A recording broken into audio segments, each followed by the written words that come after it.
First of all, we'll start off with a review of a book that I did for Lyle Blackburn's latest Lake Worth Monster, the true story of the Greer Island Goat Man. Terrific tome about an almost forgotten cryptid. Back in July 1969, folks in the Lake Worth region of the Dallas-Fort Worth Metroplex were experiencing something unusual.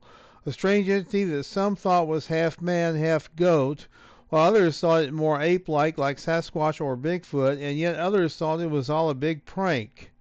There were even those who claimed to be hoaxing this entity, but their stories always fell apart.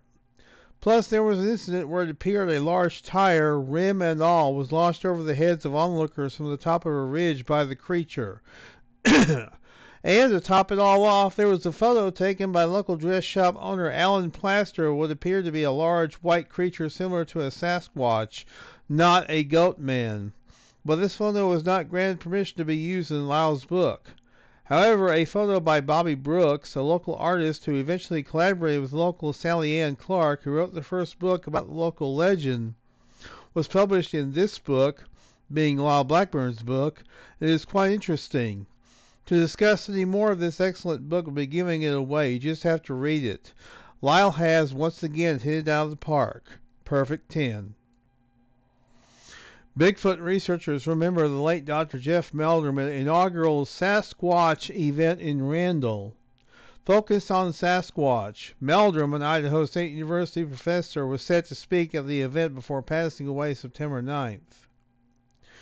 Bigfoot believers and skeptics alike all gathered and camped out last weekend. It was actually September 27th in Randall for the East Louis County Chamber of Commerce's inaugural Sasquatch Beyond the Footprint event. The two-day event was originally scheduled to have 10 speakers from the Bigfoot research world, including Dr. Jeff Meldrum, an Idaho State University anthropology and anatomy professor known for his work with other Sasquatch researchers. Meldrum passed away at the age of 67 on September 9th after a brief battle with brain cancer, his obituary stated. While the others still gave their presentations, they all gathered for a memorial service on Saturday, September 27th, to share their stories of working with Meldrum during the original time he was scheduled to speak to Sasquatch attendees. The thing about Jeff, for me, his contribution, of course, was tremendous. It's probably not going to be replaced in my lifetime, frankly, as far as his academia and his research. Local Bigfoot researcher and Ape Canyon historian Mark Marcel said, "But one thing I think we should all strive for is, for me, Jeff was simply a very nice man, and I think we need a lot more of that." Shane Corson, a member of Olympic Project Bigfoot Research, also shared his thoughts. Dr. Meldrum, we became close enough that he said, "Just call me Jeff," but he earned the title of doctor and has done so much for the Sasquatch community as a whole. I always called him Dr. Meldrum, Corson said. As Mark pointed out, he's irreplaceable. During Meldrum's speaking time, a video was played featuring tributes from Bigfoot researchers across the nation who share both their condolences and stories of their time working alongside Meldrum. It's really hard to find words after that. I'm a Texan, and normally that is not a problem. I can talk all day, Off-Road X-Files podcast host Jimmy Towngate said. But what everybody felt about this great man is he was kind, generous, respectful, adored by so many. It was a huge loss, but we'll continue on. And I agree with that. We will continue on. It's unfortunate that Dr. Meldrum is gone, but hopefully his work will continue and it will not stop. I think we were all fortunate enough to have interactions with him, whether meeting him or emailing with him or corresponding with him in some way. I met him several times, so I can't say that I knew him well. I can't say that we were buddies or anything like that, but we were cordial with each other always. So it's great that there are festivals and conferences remembering Dr. Meldrum. It's tremendous. And I hope that will continue because he deserves it. What happened in the effort to make Bigfoot the state cryptid of California?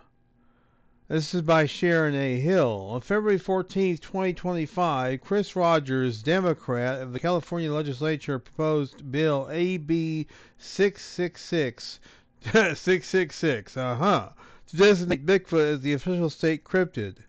Bigfoot is aka the mountain or wood devil, so this number was seen as interesting. Existing law establishes the state flag and the state's emblems, including, among other things, the golden poppy as the official state flower, and the California redwood as the official state tree. This bill would state the intent of the legislature to enact legislation that would designate Bigfoot as the official state cryptid. For a month, this was news around the world because it was funny and lighthearted, but some didn't respond positively to the news, noticing that California had far more important things to attend to than frivolous lawmaking. But state legislators are overly fond of such memorial acts and regularly waste time pushing them through. California already has 42 official state symbols. Why not another one? The symbolic gestures provide recognition and anchors these symbols to the state. Rogers represented the northern part of the state that is heavily associated with Bigfoot and benefits already from the link. His Humboldt County includes Bluff Creek, the location of the famous Patterson-Gimlin film from 1967. That was actually in Del Norte County, California, and nearby Willow Creek, home of the huge Bigfoot Days Festival, the longest-running cryptid town festival. Willow Creek was the place where Bigfoot supposedly made its historic entrance into the American popular culture when in 1958 loggers found giant footprints that were reported in the local Humboldt Times, giving the unknown creature the name Bigfoot. And it does make sense that Rogers would like to submit this notoriety. Obviously clearly intended to encourage tourism.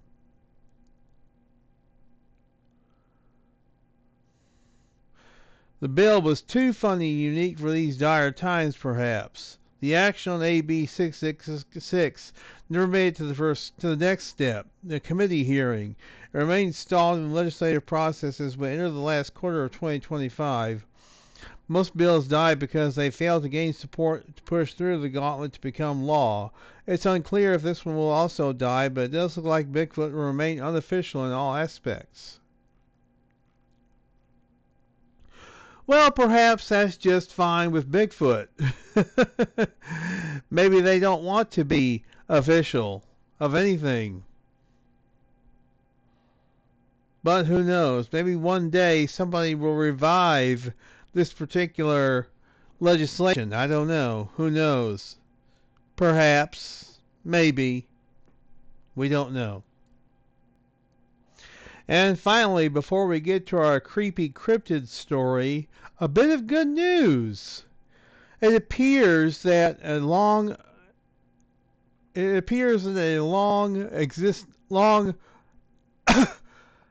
almost extinct podcast, The Bigfoot Show, appears to be back. Last episode was back in 2015. It's unfortunate to see that it went away, but it looks like it's back. Brian Brown and Scott Harriet on Scott's YouTube channel, Squatch Films, filmed an episode about 2 weeks ago, a new episode of The Bigfoot Show, and Scott has promised that there's going to be a lot of weird stuff discussed on the show. So it won't be just Bigfoot, obviously. But that's good. That's cool with me. I got no issues with that. I think it's great that Brian Brown and Scott Harriet are back to emerge with this Bigfoot show. So, and I enjoyed the original incarnation of the podcast. The original incarnation, and this looks like it's going to be pretty great too. So I'm looking forward to more episodes. I'll include the link to this down below in the description. And now, as promised, the creepy cryptid story for this week. The Mothman. You will never believe what I saw one very cold, dry November night. My family and I moved into a new house upon a hill on a little back road in the very small town of Fort Gay, West Virginia. Fort Gay sits right on the east side of Kentucky. The population of my town then was probably just a couple thousand. My family and I were unpacking. We had not yet put the furniture in its rightful place, and everything was still in boxes. Overwhelmed with working all day, I retired around 11 p.m. I put my little brother on the couch, and I took his bed, since my bed wasn't put together yet. His room faces the front of the house. His window is around 20 to 25 feet or so off the ground. I was looking out the window when I saw it. It stood about 7 feet tall. I had no idea what it was, but I was frozen. I had never been that scared in all my life. All I could do was lay there and just stare at this thing. It was sitting in a tree about 50 feet or so off the ground, about 50 feet from the house across the yard. It felt like an eternity. I couldn't breathe. I couldn't even blink. It had big, red, bright glowing eyes looking dead into my face. I finally worked up enough courage to close my eyes and put my head under the covers, when all of a sudden this thing smacked the window. I went through the house screaming, "There's something outside!" I was crying. My mom and dad looked at me and said, "What's wrong with you? It looks like you've seen a ghost." My face was snow white. I said, "I don't know what it was, but please, Daddy, don't go outside." I begged and I begged. He came back in and said there was nothing out there. I kept screaming, saying, "Yes, there is! Yes, there is!" When I explained to them what I saw and how I felt, I said I was crazy, but to this day I will not go outside by myself, and even in the day someone still has to watch me to my car. I have heard of some pretty crazy things going on up on that road, but I never expected to experience anything myself. My husband and I went to the theaters and watched Mothman Prophecies. I was reliving that night all over again. The way they described feeling and what they saw was remarkable. My husband looked over at me and said, "Isn't that what you described to me when we first started dating?" I couldn't say a word. After that moment, I knew what I saw. I believe in all heart of hearts I saw the Mothman. It was just a little weird. I only live about 80 miles south of Point Pleasant, West Virginia, where all that took place 37 years ago. It was exactly 32 years to the month after when I saw it, Scarlet. So, is this a true story? Well, that's a good question. I don't know. These are allegedly true stories on this website, but I don't know. Are they? It'd be interesting if they were. Would be quite fascinating. Indeed. But it's a pretty creepy story nonetheless, true or not. And that's going to do it for this week. We want to thank you very much for tuning in. You guys are the heart of the show. I always say that, I always mean it, and I'll continue as long as you guys want me to. And for nearly 11 years now, I've been doing this. It'll be 11 years this upcoming January. And it's pretty exciting. It's pretty interesting to always have these interesting stories to bring you guys. And I think it's a lot of fun, to be quite honest. And I'll do this for many more years. Possibly into old age, you never know. Even though I'm pretty up there. I'm 55 years old. I'll be 56 in March. So I'll continue to do this as you guys want me to. It's a heck of a journey, and I don't mind taking it. So, until next week, y'all be good at it. It's HBM's Cryptid-Corner.